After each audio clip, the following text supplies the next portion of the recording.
29 June 1987 সেদিন হুমায়রা মায়ের গর্ভ থেকে জন্ম হয়েছিল একটা জয়া মীরের।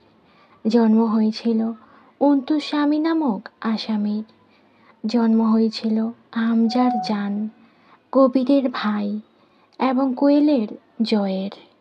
আজও সেই 29 জুন।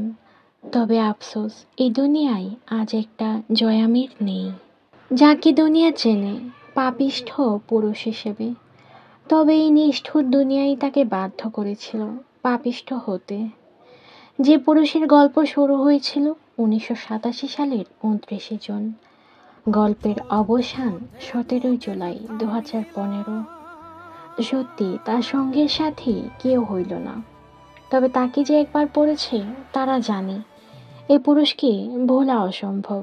হাজারো পাঠিকার ইমোশন। আপনি জয়া মীর? আচ্ছা, অন্তু কি আর জয়ের কবর গিয়েছিল তাকে জন্মদিনের শুভেচ্ছা জানাতে?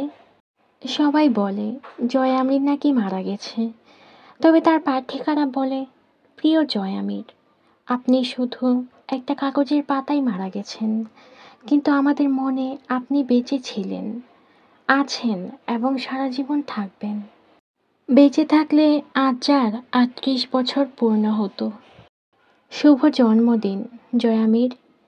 একটা জয়া মীরের গল্প, এই যেন শেষ হইও হইল না শেষ।